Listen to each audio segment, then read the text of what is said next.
Otep à tous, bien-aimés frères et sœurs. Nous allons vous parler des grands dossiers qui attendent Donald Trump. Les grands dossiers qui attendent Donald Trump à l'international. Parce que nous n'allons pas parler des dossiers intérieurs, hein, la politique étrangère plutôt intérieure des États-Unis, parce que ça ne touche pas l'Afrique, ça n'a rien à voir avec l'Afrique. On s'en fout. Hein, il faut qu'ils se battent. Nous sommes ici, c'est vrai. Nous vivons comme tout le monde, comme tout Américain. Et puis, bon, ben, si ça marche, c'est bien, ça marche pas, bon, ben, on est obligé de se battre comme tout le monde. Donc, pour nous, ce qui est intéressant à comprendre, c'est ce qui touche l'Afrique. Donc, il faut analyser les dossiers au niveau international de la Maison-Blanche avec l'équipe de Donald Trump 2. Vous voyez? Alors, le premier dossier que M. Donald Trump va devoir gérer, c'est celui de l'Ukraine. Vous avez entendu, il a dit que dès qu'il est élu, le même jour, il va régler le problème de l'Ukraine. Jusqu'à cet instant, ça fait une journée maintenant qu'il est élu, je n'ai pas entendu Donald Trump parler du dossier ukrainien. Donc, là encore, ça, c'est pas évident. C'est pas évident. Ça va prendre du temps. Mais encore, que va-t-il faire? Va-t-il sacrifier l'Ukraine? Ben, à l'évidence, les Russes vont aller jusqu'au bout de leur logique. C'est-à-dire que les objectifs qui se sont assignés, ils vont les amener jusqu'à leur terme. Pourquoi? Parce que les Russes ont déjà compris qu'ils se sont fait avoir avec ce qu'on appelle les accords de Minsk. Et les accords de Minsk, c'est passé sous les yeux de Donald Trump. Il n'a rien fait, il n'a pas changé ça. Donald Trump devait savoir que les accords de Minsk, c'était là pour permettre à ce que l'Ukraine puisse s'équiper militairement afin d'affronter la Russie. Donald Trump n'a rien fait. Si les Russes n'ont pas compris ça, alors je les informe. Oui. Et moi, je répète encore que Donald Trump, il est mieux que Kamala Harris. C'est pour ça que les gens comme nous avons voté pour lui. Ce n'est pas parce qu'on pense que lui fera mieux, non. Donald Trump veut aussi que l'Amérique puisse être la seule puissance au monde. Eh oui, l'unipolarité là, Donald Trump va chercher aussi à bloquer ça. Il l'a déjà dit, vous le savez, quand il a dit, comme il a parlé du dollar, de la dédollarisation, il a dit qu'il va contacter les pays, il va demander à chaque pays, tu veux utiliser le dollar, oui ou non? Si le pays dit, je n'utiliserai pas le dollar, alors il va prendre des sanctions. Et la sanction principale, c'est taxer les produits de ce pays-là sur le sol américain.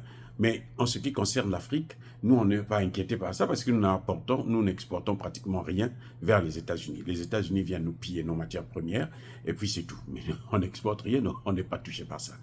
Alors, donc, je crois que les Russes sont prudents et le seront d'ailleurs parce qu'ils ne vont pas se faire avoir chaque fois. Ils ont compris. Et d'ailleurs, c'est pour ça que ce sont les Russes qui sont derrière la dédollarisation. Ce n'est pas la Chine. La Chine profite de ça parce que c'est la première puissance économique mondiale. Mais sinon, c'est l'œuvre des Russes parce que ce sont eux qui ont été sanctionnés. Et les Russes ont expérimenté cela avec les Iraniens. C'est d'ailleurs pour ça que vous voyez qu'ils ont des relations très approfondies parce qu'ils sont tous sous sanction et qu'ils devraient trouver un moyen pour s'en sortir. Donc, ça c'est un dossier. Mais il y a un autre dossier qui est celui du Moyen-Orient. Eh oui, les États-Unis, par tradition, ils soutiennent toujours Israël. Et là, ça devient plus compliqué. Parce que Israël a ouvert trop de fronts.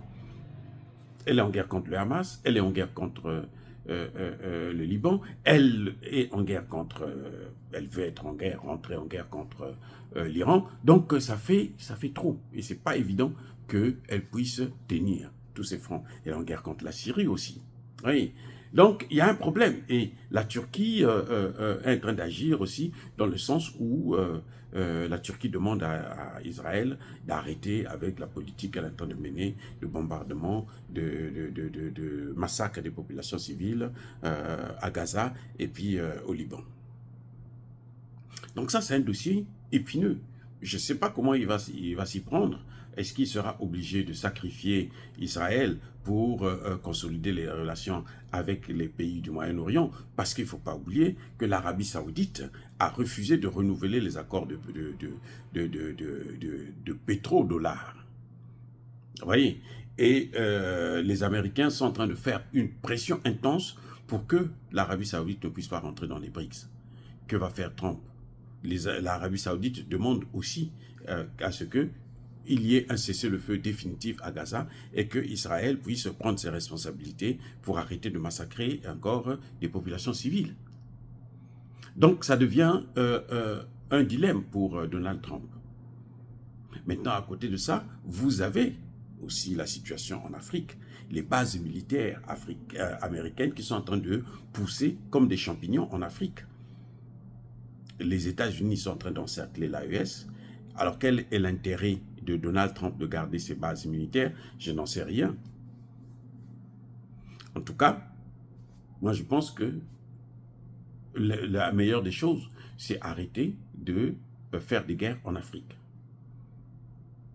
Et vous avez aussi le cas, par exemple, de la RDC en Afrique. Ce sont les États-Unis qui soutiennent Kagame. Tout le monde le sait aujourd'hui, c'est un secret pour personne. Et ce sont les mêmes États-Unis qui interdisent à Tshisekedi de coopérer avec la Russie pour régler cette affaire. Est-ce que lui aussi va venir passer 4 ans à maintenir le statu quo ou à continuer à laisser Tshisekedi en train de respecter un cessez-le-feu fictif que les autres violent systématiquement? Point d'interrogation.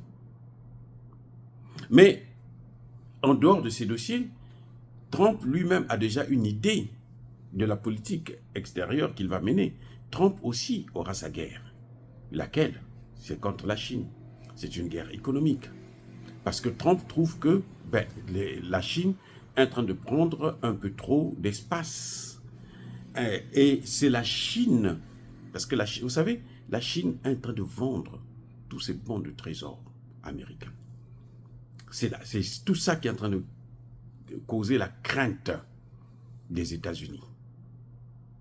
Oui, parce que les États-Unis, la force des États-Unis, c'est le dollar. Plus le monde consomme le dollar, utilise le dollar comme monnaie de référence dans toute transaction commerciale, et bien plus les États-Unis peuvent non seulement s'enrichir, mais peuvent s'endetter sans s'inquiéter parce qu'ils ne payent pas les dettes, c'est d'autres gens qui vont payer. Et la Chine a tout compris, la Russie aussi, l'Inde aussi. C'est pour ça d'ailleurs que les BRICS ont mis en place BRICS Pay, leur système de paiement où vous utilisez vos monnaies intérieures. Maintenant, si les États-Unis, donc quand Trump arrive, lui il a sa propre guerre qu'il va mener, c'est la guerre contre la Chine, la guerre économique. Comment ça va se passer? C'est une autre histoire que nous aborderons dans une autre vidéo. Soyez bénis, soyez abondamment bénis par le Dieu des Kémites et par nos ancêtres angélisés. Mais que tous ceux qui persécutent le continent africain le pillent et le déstabilisent, qu'ils soient noirs, blancs, chinois, arabes, juifs, indiens ou qui qu'ils soient punis, maudits, foudroyés, neutralisés, écrasés, effacés par le Dieu des Kémites et par nos ancêtres angélisés. Vive l'Afrique éternelle, j'ai dit et j'assume.